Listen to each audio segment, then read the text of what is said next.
অনেক সময় চোখের পানি রাখতে পারি না, মাঝে মাঝে ওদের দুঃখ কষ্টগুলো খুব কাছ থেকে দেখি। তো যে বাচ্চাদেরকে যেইভাবে দেওয়া দরকার, যেইভাবে ওদেরকে রাখা দরকার, যেইভাবে ওদেরকে সেবা দেওয়া দরকার, সেটা আমি আবুল কালামের দ্বারা হচ্ছে না, আমি পারতেছি না। চোখে আলো নেই, কিন্তু স্বপ্ন আছে আকাশ ছোঁয়ার। আউযু বিল্লাহি মিনাশ শাইতানির রাজীম। যেখানে অন্ধকারই শেষ কথা নয়, সেখানেই জন্ম নেয় আলোর সবচেয়ে বড় গল্প। দৃষ্টিহীন, এতিম আর সমাজের পিছিয়ে পড়া শিশুদের নিয়ে একটি আলাদা স্বপ্ন দেখেছিলেন মাওলানা আবুল কালাম আজাদ। সেই স্বপ্ন থেকেই 2009 সালে যাত্রা শুরু করে মদিনাতুল উলুম দৃষ্টি প্রতিবন্ধী মাদ্রাসা। আলহামদুলিল্লাহ, আমাদের প্রত্যেক মাসে প্রায় আপনার 4 থেকে 5 লক্ষ টাকা প্রত্যেক মাসে এটার পিছনে খরচ হয়।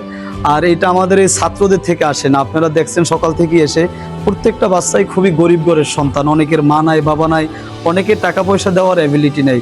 অনেকে এরকমও বাচ্চা আমরা নিয়ে আসছি যে বাচ্চাটা ভিক্ষা করতো, সংসার চালাইতো। তো আমরা তাদেরকে বুঝাইয়া, যে মার সাথে ভিক্ষা করতো বা আত্মীয়র সাথে ভিক্ষা করতো, তো আমরা বুঝাই নিয়ে আসছি যে ওদেরকে পড়াইলে ওদের লাভ হবে, উপকার হবে দুনিয়া আখেরাতে। তো ওই ফ্যামিলিকেও আমাদেরকে সাপোর্ট দিতে হয়। এখানে চোখে আলো না থাকলেও জীবনের পথে যেন আলোর অভাব না হয়, এই বিশ্বাস থেকেই দৃষ্টিহীন শিশুদের ব্রেইল পদ্ধতিতে শেখানো হয় পবিত্র কোরআন। শুধু ধর্মীয় শিক্ষা নয়, তাদের গড়ে তোলা হয় দক্ষ, আত্মমর্যাদা সম্পন্ন ও মানবিক মানুষ হিসেবে। চলছে নিয়মিত সাধারণ শিক্ষা কারিকুলামও, যাতে তারা সমাজের বোঝা নয় বরং সম্পদ হয়ে উঠতে পারে।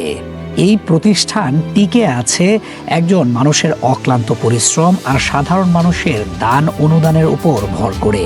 সমাজের বিত্তবানদের সহায়তায় ধীরে ধীরে এগিয়ে চলেছে এই মানবিক প্রতিষ্ঠান। এখানকার প্রতিটি দিন শুরু হয় খুব সাধারণভাবে। ভোরে ঘুম থেকে উঠে দৃষ্টিহীন শিক্ষার্থীরা নিজেরাই গুছিয়ে নেয় বিছানা। শিক্ষকেরা পাশে থাকেন হাত ধরে নয়, সাহস দিয়ে। প্রতিদিন 1.5 শতাধিক অন্ধ এতিম শিশুর জন্য রান্না হয় খাবার। 1 টাকাও খরচ করতে হয় না শিক্ষার্থীদের।